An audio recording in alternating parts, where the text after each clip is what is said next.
Mr. Ghanshyam Tiwari ji. Time allotted is 10 minutes. 15 लिखा है इसमें तो। इधर तो 10 है जी, उपसभापति महोदय, आपने समय दिया, इसके लिए बहुत धन्यवाद। लगातार इतनी चर्चा हो रही है, इस चर्चा में इस बार धर्म भी आ गया, संस्कृति भी आ गई, शिवजी भी आ गए, शिवजी की बारात भी आ गई, चक्रव्यूह भी आ गया, पद्मव्यूह भी आ गया। तो मैं भी इसके बारे में कुछ निवेदन करना चाहूँगा कि हमारे यहाँ 9 जून को माननीय प्रधानमंत्री जी ने शपथ ग्रहण की और 9 सूत्री बजट माननीय वित्त मंत्री जी ने यहाँ प्रस्तुत किया। तो 9 का हमारे यहाँ बहुत बड़ा महत्व, 9 सबसे बड़ा अंक है। खजाने में नव निधि होता है, नव रत्न होता है, नवदा भक्ति होती है, नवरात्र होते हैं, 9 तपा होते हैं और शरीर में 72,000 नाड़ियाँ, उनका जोड़ भी 7-2-9 होता है। हृदय को रक्त प्रवाहित करने वाली 108 नाड़ियाँ हैं, उनका जोड़ भी 9 होता है और माला के मणिये भी 108 होते हैं, उनका जोड़ भी 9 होता है। तो ये जो 9 का शगुन है, इस शगुन के आधार पर जो बजट लेकर आए हैं, अभी चर्चा चल रही थी, माननीय मोरारजी देसाई जी ने 6 बार बजट पेश किया और वो 100 साल तक जिए। अब निर्मला सीतारमण जी ने 7 बार बजट किया है, तो 2047 तक विकसित भारत और आत्मनिर्भर भारत का सपना पूरा करेंगे। यह इस 9 का और 7 का महत्व है। माननीय सभापति महोदय, मैं एक निवेदन करना चाहूँ। संसदीय लोकतंत्र की बात हुई, इस लोकतंत्र की बात में कहा गया, जब माननीय प्रधानमंत्री जी यहाँ सदन में बोल रहे थे तो उनको बोलते समय हल्ला करके वॉकआउट किया गया। भारत की लोकसभा में उनका गला घोट दिया गया, उनको बोलने नहीं दिया गया। हमारे यहाँ बहुत बड़े संत राघवाचार्य जी, एक बार मैंने उनसे एक प्रश्न पूछा था, गीता में एक शब्द आता है समाधिस्थ कह केशव, कहे केशव समाधिस्थ स्थित प्रज्ञ कौन है? तो उन्होंने मुझे कहा कि मैं समय आने पर बताऊंगा। तो जिस दिन लोकसभा की कार्रवाई हुई और कांग्रेस ने हंगामे माने प्रधानमंत्री जी को बोलने नहीं दिया, उस समय दूसरे दिन सुबह आचार्य जी का, राघवाचार्य जी का फोन आया, बोले घनश्याम क्या कर रहे हो? कुछ नहीं, प्रणाम महाराज। बोले तुम्हारे प्रश्न का जवाब देता हूँ। क्या?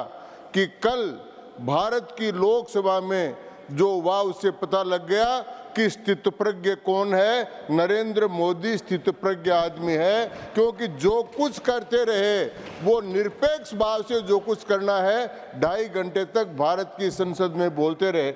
इसलिए मैं प्रतिपक्ष के नेताओं से कहता हूं कि राजनीति मोदी जी के लिए कोई स्वार्थ का विषय नहीं है, राजनीति उनको राष्ट्र को समर्पित है और इसलिए वो समझें इदम न मम इदम राष्ट्राय इदम न मम स्वाहा करके वो काम कर रहे हैं। कृपया जलते जीवन के प्रकाश में अपना जीवन तिमिर हटाएं, नरेंद्र मोदी की तपह ज्योति से एक एक कर दीप जलाएं। ये मैं आप लोगों से कहना चाहता हूं। ये बात है। यहाँ सभापति महोदय, 2 बहुत बड़ी बात हुई। पहली बात हुई कि ये विकसित भारत की बात करते हैं और ये करते हैं, तो वर्तमान जो बजट है उसमें 3 बड़ी बात। एक तो वो वर्तमान पर है, एक भूत के ठोस धरातल पर है और एक भविष्य के चिंतन के साथ। वर्तमान में तो इसलिए है कि सारी जो 9 बिंदु हैं उन पर कितना कितना खर्च होगा वो सारा सब माननीय सदस्यों ने बताया, मैं उस पर नहीं बताना चाहता। लेकिन 10 साल का जो ठोस धरातल है जिसके ऊपर खड़ा है सबसे बड़ा विदेशी मुद्रा का भंडार, सबसे अधिक एक्सपोर्ट, डिफेंस में प्रगति, वित्तीय कोष पर नियंत्रण, गरीब कल्याण योजनाओं में सर्वोच्च और भारत की 7% से बढ़ती हुई जीडीपी, इसके आधार पर खड़ा हुआ और भविष्य का चिंतन नीति आयोग की मीटिंग के आधार पर उसमें कहा गया कि जब तक भारत के प्रत्येक नागरिक का 1,25,000 रुपए महीने की आय नहीं होगी तब तक और 15 लाख रुपए साल की आय कम से कम नहीं होगी तब तक विकसित भारत नहीं होगा। उस प्रकार का भारत बनाने के लिए दृढ़ सोच के साथ आए हैं। तो मैं कहना चाहूंगा कि ये वर्तमान का भी बजट है, ये भूत का भी बजट है और भविष्य का भी बजट है। इस रूप में इस बजट को हमको देखना चाहिए। ये कहा गया माननीय सभापति महोदय यहाँ पर कि इस बजट में इस प्रांत को कुछ नहीं मिला, इस प्रांत को कुछ नहीं मिला। उसमें राजस्थान का भी नाम लिया माननीय लीडर ऑफ द अपोजिशन ने कि राजस्थान को भी कुछ नहीं मिला।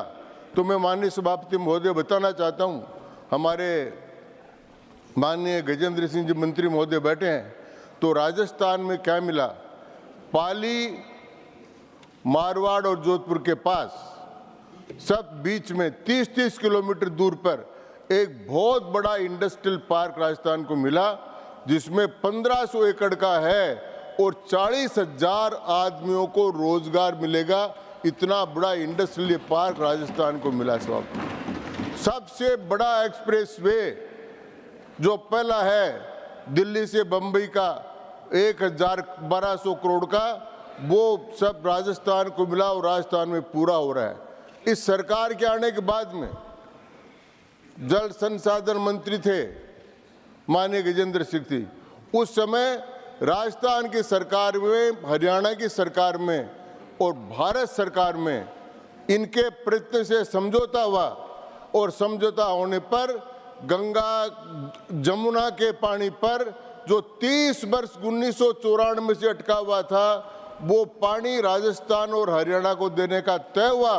उसके लिए ERCP के ईस्टर्न राजस्थान केनाल प्रोजेक्ट के लिए और शेखावाटी के 4 जिले सीकर, झुंझुनू, चूरू और नीमका थाना के लिए यमुना को पानी के लाने के लिए 80% पैसा भारत सरकार ने देने का तय किया।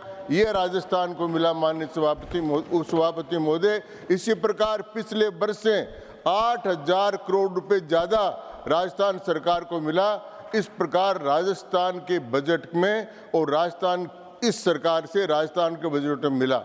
उपसभापति, मुझे एक बात समझ में नहीं है, कांग्रेस पार्टी और इंडी गठबंधन के लोग बार बार कहते हैं कि हम जीत गए, कांग्रेस बीजेपी हार गई, बीजेपी हार गई। आम आदमी पार्टी के लोग भी कहते बीजेपी हार गई। अरे भाई, बीजेपी हार गई तो नरेंद्र मोदी ने प्रधानमंत्री की शपथ कैसे ली? और बीजेपी हार गई तो फिर निर्मला सीतारमण जी बजट क्यों पेश कर रहे हैं? और आप कहाँ से जीत गए? तो हमारे यहाँ एक कहानी चलती है कि 2 पहलवान लड़ रहे थे। लड़ते लड़ते एक पहलवान ने दूसरे पहलवान को चारू खाने चित कर दिया। उसको धरती पर उसकी पीठ लग गई। तो रेफरी ने कहा ये जीत गया। वो नीचे वाला कहा नहीं, ये नहीं जीता, मैं जीता हूँ। क्यों? बोले मैं आकाश की ओर देख रहा हूँ, अरे धरती की ओर देख रहे हैं। तो ये तो आकाश की ओर देख कर हम जीत गए। चारों खाने चित तो है, नॉर्थ ईस्ट में हार गए, पश्चिम में हार गए, तमिलनाडु को, केरल को छोड़कर दक्षिण में हार गए, सब जगह। दिल्ली में वो कह रहे थे सब के सब, दिल्ली भी सातों की सातों सीट हार गए। फिर भी आप वाले कहते हमको दे रहे उपदेश कि आप हार जाओगे, ऐसा करो ऐसा करो। तो ये अभी तक ये फैसला हुआ नहीं कि कौन हारा और कौन जीता। लेकिन मैं एक बात कह देना चाहता हूँ कि हमारे यहाँ कहावत है, यहाँ पर 2 बड़ी बात कही गई है। एक तो कृषि के बारे में कही, कृषि के बारे में कहा कि किसान आपके खिलाफ, किसानों के लिए आपने कुछ नहीं किया। मैं उपसभापति महोदय कुछ समय पूर्व ले जाना चाहता हूँ। मैं बचपन से था, तब से पॉलिटिक्स में हूँ और मैं पढ़ता रहा हूँ।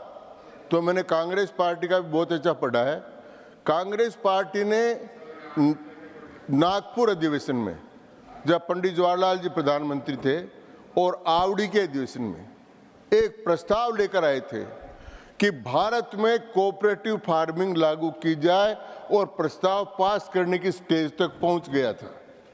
वो प्रस्ताव था कि सारे किसानों का जमीनों का मालिकाना हक समाप्त कर दो और किसान का मालिकाना हक समाप्त करके वो हक सारी गांव का एक कोऑपरेटिव फार्म हो जाए। और इस प्रकार किसान का जमीन से अधिकार खत्म करना चाहते थे। उस समय मैं याद दिलाना चाहता हूँ माननीय सभापति महोदय, भारत रत्न माननीय चौधरी चरण सिंह जी उस समय खड़े होकर कांग्रेस के अधिवेशन में उन्होंने जबरदस्त खिलाफत की और महावीर त्यागी ने उनका समर्थन किया और पंडित जी को, जवाहरलाल जी नेहरू को कोऑपरेटिव फार्मिंग का, किसान की जमीन का मालिक समाप्त करने का जो कानून था, जो प्रस्ताव पास कर रहे थे, वो प्रस्ताव उनको वापस लेना पड़ा। अगर वो प्रस्ताव आज पास हो जाता तो एक किसान के पास 1 बीघा जमीन नहीं होती। इसलिए कांग्रेस तो शुरू से किसान के खिलाफ रही। कांग्रेस का किसान से लेन देन क्या रहा है और इसी प्रकार के काम किए थे। मैं सभापति महोदय, अभी चर्चा और थी किसान की, यहाँ पर महेंद्र सिंह जी टिकैत के नेतृत्व में उसी समय कांग्रेस के राज में इतना बड़ा किसान आंदोलन कांग्रेस के खिलाफ हुआ था और कांग्रेस पार्टी ने 15 दिन तक कांग्रेस के खिलाफ आंदोलन हुआ और कांग्रेस पार्टी को किसान विरोधी आप सुन लीजिए भाई, सुन लीजिए। हाँ, वो आए, वो काम की और किसानों के साथ, किसान के साथ कई बार, एक बार नहीं। मैं प्रश्न पूछना चाहता हूं कांग्रेस ने कि कौन सी चीज है जो बाजार में नीलाम होती? किसी फैक्ट्री का प्रोडक्शन नीलाम होता है, कोई काम नीलाम होता है? किसान की केवल मात्र है जमीन उपज, जिसको उसको मजबूरी में लाकर नीलाम करना पड़ता है। आज समय था कि इस प्रकार की खेती को लागू की जाए। सभापति महोदय, आपने प्रमोद जी तिवारी को कहा था कि सर्टिफाइड फार्मर नहीं है, लेकिन मुझे आपने और सुरजेवाला जी ने दोनों ने सर्टिफाइड फार्मर घोषित किया हुआ। नहीं मान्यवर, मैंने आपको राजस्थान विधानसभा में भी सर्टिफाइड फार्मर घोषित किया आज से 30 साल पहले। किया तो मैं सर्टिफाइड फार्मर हूं और इसलिए मैं कहना चाहता हूं,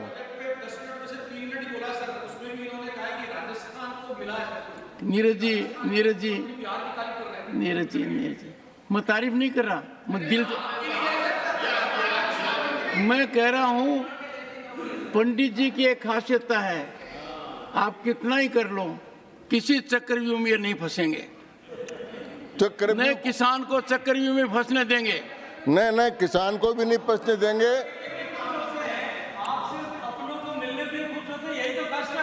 और दूसरी मैं निवेदन करना चाहता हूं सभापति महोदय कि जब किसान की बात करते हैं और अभी कह रहे थे साहब ये जाति जनगणना करो, मुझे एक बात ध्यान आ रही है कि अभी जब माननीय राष्ट्रपति महामहिम राष्ट्रपति महोदय नई चुनाव लोकसभा के बाद में आए थे भाषण देने के लिए, तो मैं जयराम जी आपको ध्यान आकर्षित करना चाहता हूँ, आगे तो चल रही थी महामहिम राष्ट्रपति द्रौपदी मुर्मू जी शेड्यूल ट्राइब से हैं, उनके पीछे चल रहे थे महामहिम उपराष्ट्रपति महोदय जगदीप धनखड़ जी, वो ओबीसी से हैं, उनके पीछे चल रहे थे माननीय प्रधानमंत्री जी, वो ओबीसी से हैं, और मैं बेचारा गरीब ब्राह्मण इनकी आरती उतार रहा हूँ। इससे ज़्यादा और हमारा आप क्या करना चाहते थे मुझे बताओ। मैं कांग्रेस को कहता हूँ और इससे ज़्यादा वो हमारा क्या करना चाहते थे। तो एक फिर हलवे पर आ गए, हलवा बनाया तो वहाँ पर जो अफसर थे उनकी फोटो दिखा रहे थे। तो मैं कहना चाहता हूँ कि हलवा बनाया जो खाने वाले लोग थे वो आज के दिन तो यूपीएससी से सिलेक्शन होकर सेक्रेटरी नहीं बने। वो जिस समय यूपीएससी से सिलेक्ट हुए उस समय सबका सब कांग्रेस का राज था। एक सेकेंड जी, प्रमोद जी कुछ बोलना। हाँ जी,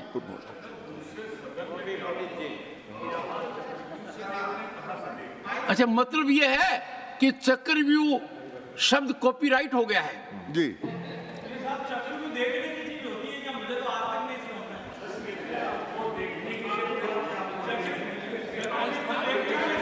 माननीय मंत्री जी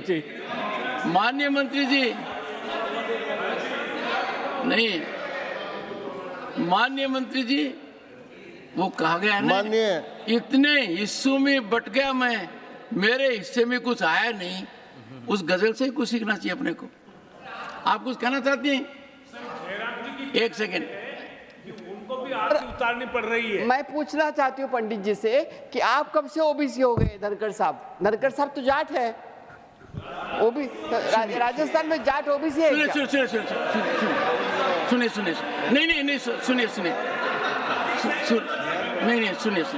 सुनिए।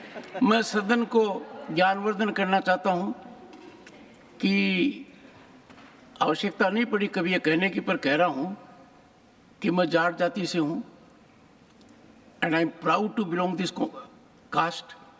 और यह जाति राजस्थान में ओबीसी में है एंड सेंट्रल स्टेट पर भी ओबीसी में है।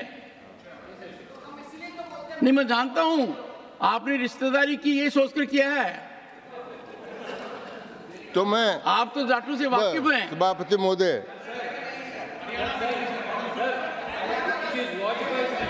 Yes, 1 second doctor. तो सभापति महोदय, मैं स्पष्ट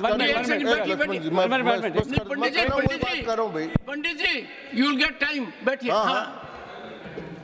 ये वाजपेयी जी के ज़माने में है, पहली बार राजस्थान के जाट को ओबीसी सूची में वो जमा किया गया और सेंट्रल लिस्ट में भी जाट ओबीसी है, क्योंकि कांग्रेस वाले को कौन ओबीसी है, कौन एससी है, ये एसटी है पता नहीं, उनका नेता को भी ओबीसी के बारे में कुछ जानकारी ही नहीं है। एक बात और बताना चाहता हूं, घनश्याम तिवारी जी को पता होगा, मैं जाट आरक्षण समिति से जुड़ा हुआ था, मैं उसका प्रमुख प्रवक्ता था और हम 6 सदस्यीय कमेटी थी। हम माननीय अटल बिहारी वाजपेयी से मिले और जो कहा सो हो गया। पर यूं ही दिल्ली से जारी हुआ, तत्कालीन राजस्थान के मुख्यमंत्री और राजस्थान के उप मुख्यमंत्री जैसलमेर बाड़मेर में थे, वो ताबड़तोड़ से हवाई जहाज से आए और कर दिया स्टेट लेवल के ऊपर। राजस्थान वो प्रांत है जहां जाटों को पहले सेंट्रल लेवल पर मिला, स्टेट पर बाद भी मिला।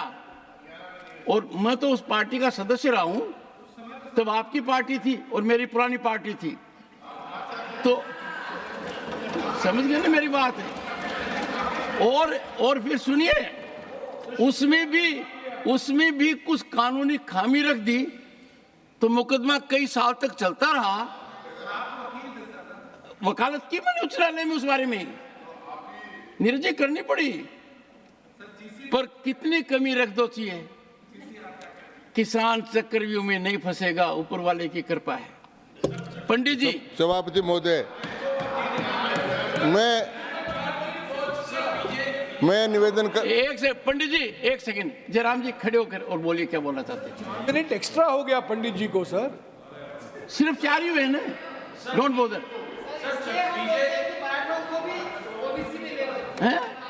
किनको? मराठा इन महाराष्ट्र। अच्छा, नीरज बोलो। सर बीजेपी तो पूरा ही एक चक्रव्यूह है जिसमें सब फंसे हुए हैं। ना वहाँ तो कुछ और ही बात हो रही थी। सर आदरणीय गजेंद्र सिंह जी कह रहे थे कि चक्रव्यूह तो समझने की चीज है, इसीलिए वो समझ रहे हैं उसको। देखिए, एक सुझाव दूंगा छोटा सा और बिना फीस के। माननीय गजेंद्र सिंह जी से उलझने से पहले सोच लेना, ठीक है? ये मैं सुझाव दे रहा हूं। पंडित जी। माननीय सभापति महोदय, मैं जब ये कर रहा था कि आरक्षण का जो बात चली, उसमें आप तो उस कमेटी में थे ही, पिलानिया जी उसके अध्यक्ष थे, बड़ा आंदोलन हुआ था और माननीय अटल बिहारी वाजपेयी जी सिक्कर की सभा में आए थे। वो फोटो मेरे पास अभी है। वो बोल रहे थे और बोलते बोलते मैंने वो कागज लिखकर उनको पकड़ाया और उन्होंने कागज पढ़ा। इसलिए आपके आरक्षण में आपका तो योगदान है, लेकिन थोड़ी बहुत आहुति मेरी भी दी हुई है, इसलिए ये मैं आपको ध्यान कराना चाहता हूँ। नहीं, आपने तो पंडित जी पूर्ण आहुति दे दी आखिर में। पूर्ण आहुति करी। अब मैं सभापति महोदय, मैं निवेदन करना चाहता हूँ कि ये चक्रव्यूह जो है ना, 36 भी होते हैं और चक्रव्यूह की रचना करने वाले द्रोणाचार्य थे। तो द्रोणाचार्य जो रचना करते वो चक्रव्यूह में नहीं फंसते हैं, इसलिए मैं तो द्रोणाचार्य का वंशज हूँ, इसलिए मैं किसी प्रकार से चक्रव्यूह में नहीं फंसूंगा। लेकिन दूसरा नाम जो दिया है, पद्मव्यूह दिया है, तो पद्मव्यूह का है उदाहरण कि पद्म पत्र मीमाम बशा, कि कीचड़ में रहते हुए भी कमल कीचड़ के ऊपर रहता है, तो ये पद्म जो है नरेंद्र मोदी जी का, ये राजनीति के दलदल में भी कमल के समान खिला हुआ है। तो ये पद्म व्यूह ऐसा है जो व्यूह चक्रव्यूह को तोड़ेगा, और जो लोग आज भारत को तोड़ने की टुकड़े टुकड़े गैंग के लोग हैं, उन सब का पर्दाफाश करके रहेगा। ये मैं आपको आज बताना चाहता हूँ। माननीय सभापति महोदय, मैं निवेदन करना चाहता हूँ, बार बार एक बात कही जाती है कि भारतीय जनता पार्टी में चल रहा है, भारतीय जनता पार्टी में। भाई आप अपना तो संभालो, अपना, हाँ यही है बजट, ये मैं जो बोल रहा हूँ वही है, समझ लो। तो यही है बजट। अब तो मैं ये निवेदन कर रहा था कि ये पार्टियां अपने आप ही, आप पार्टी हमको उपदेश दे रही है। भारत के इतिहास में पहली कोई पार्टी है जो मुलजिम बनी, और प्रमोद जी मैं तो आपसे निवेदन करना चाहता हूं, आपसे मेरे वो संबंध, अपन साथ साथ जीत कर आए। हाँ, तो मैं उनसे निवेदन करना चाहता हूं कि आपके जो पास बैठते हैं, तो वो जो पास बैठते हैं उनसे बचकर रहें, क्योंकि उन्होंने एक फार्मूला तय कर रखा है कि जो उनके साथ संस्थापक सदस्य थे उन सबको एक एक करके बाहर निकाल दिया, चाहे वो शांति भूषण थे, चाहे वो शांति भूषण थे, चाहे वो देवेंद्र यागेंद्र यादव थे या और भी थे, और जो बच गए उनको अंदर भेज दिया। बाकी एक दो जमानत पर है। अब अगर आप पास बैठे तो मुझे बहुत चिंता है, इसलिए कम से कम आप उनसे बचकर रहे। और सभापति महोदय, ये जो जाति गणना की, जातिवाद की बात करते हैं, मैं कहना चाहता हूं कि ये पारिवारिक प्रजातांत्रिक सामंतशाही पार्टियां हैं। 7 डीएम के परिवार के 7 लोग मेंबर हैं, और मैं माननीय राम गोपाल जी नहीं हैं, उनको तो मैं बहुत धन्यवाद देना चाहता हूं। उन्होंने बजट ये कह रहे हैं। हाँ, मैं बोल लूंगा। माननीय पंडित जी, वहाँ जो राम गोपाल जी हैं उनको मैं धन्यवाद देना चाहता हूँ। उन्होंने समाजवादी पार्टी के नाम का पूरा वर्णन करके काम पूरा किया है। नाम है समाजवादी, मानी समाजवाद में, और परिवार के ही 5 आदमियों को चुनकर लोकसभा राज्यसभा में बैठा दिया। तो समाजवाद में और परिवार पहले, ये समाजवादी पार्टी का काम उन्होंने पूरा करके बता दिया। तो ये जो इंडी गठबंधन है, ये गठबंधन नहीं है, पारिवारिक प्रजातांत्रिक सामंतवादी पार्टियों का गठबंधन। दूसरा मैं निवेदन करना चाहता हूँ कि हमारे प्रतिपक्ष के नेता महोदय हैं, उनका बहुत आदर करता हूँ, वरिष्ठ भी है, मल्लिकार्जुन नाम है, श्री सेलम मल्लिकार्जुनम शिव जी का नाम है। शिव जी एकमात्र ऐसे देवता है जिनकी प्राण प्रतिष्ठा में पूरे परिवार की प्रतिष्ठा होती, और देवताओं की नहीं होती। तो इन्होंने भी अपने पूरे परिवार की राजनीति में प्राण प्रतिष्ठा करा दी। इसलिए ये पंडित जी, माननीय घनश्याम तिवारी जी, राउंड अप। तो ये बढ़ाइए। मैं सभापति महोदय, nothing is going on record, nothing on record. Pandit ji, on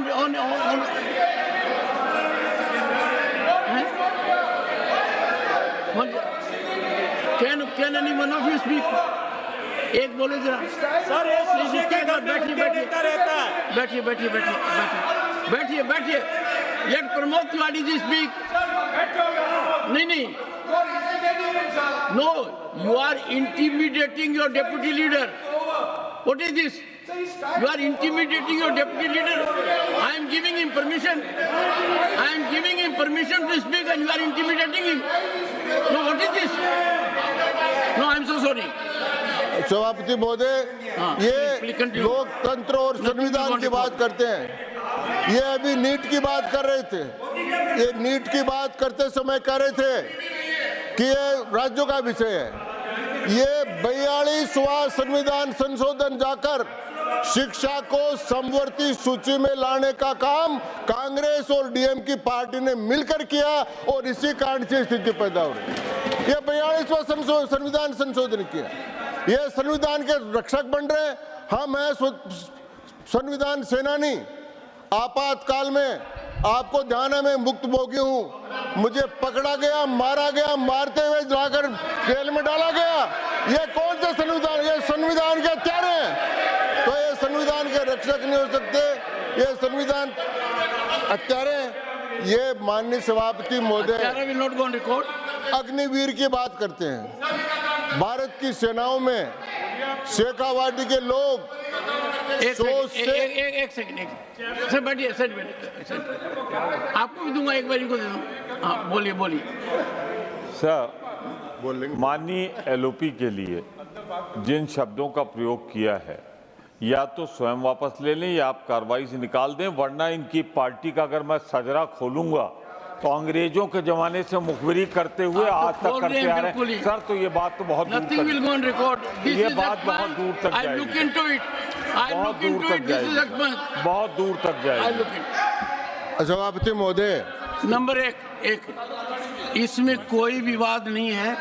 सुनिए, इसमें कोई विवाद नहीं है। माननीय मल्लिकार्जुन खड़गे जी अत्यंत सम्मानित हैं। माननीय मल्लिकार्जुन खड़गे जी को 5 दशक से ज्यादा अनुभव है और इस हाउस का सौभाग्य है कि देश की 2 प्रमुख पार्टियों के अध्यक्ष एक सदन के नेता हैं और एक विपक्ष के नेता हैं, और दोनों बहुत शालीनता में विश्वास करते हैं और दोनों का मुझे आशीर्वाद मिल रहा है। पंडित जी, राउंड अप। तो मैं सभापति महोदय मैं कहना चाहता हूं,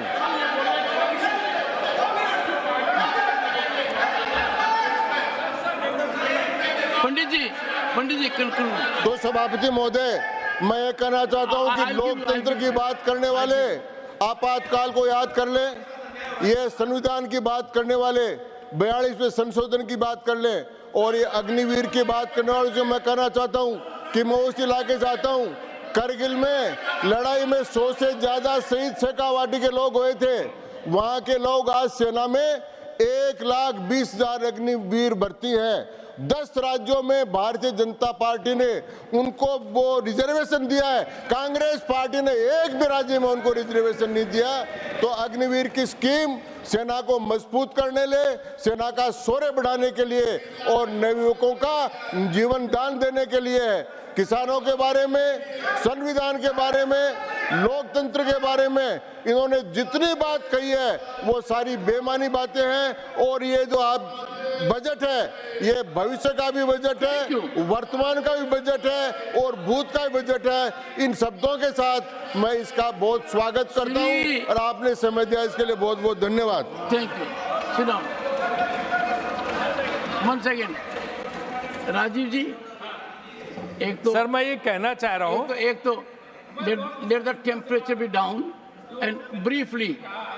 मैं उनकी बात मान लेता हूँ 1 मिनट की, लेकिन ये अगर हम लिस्ट दें उनको कि भाजपा में कितने परिवारवाद के लोग हैं तो आप जवाब नहीं दे पाएंगे। आपने श्री महेंद्र भट्ट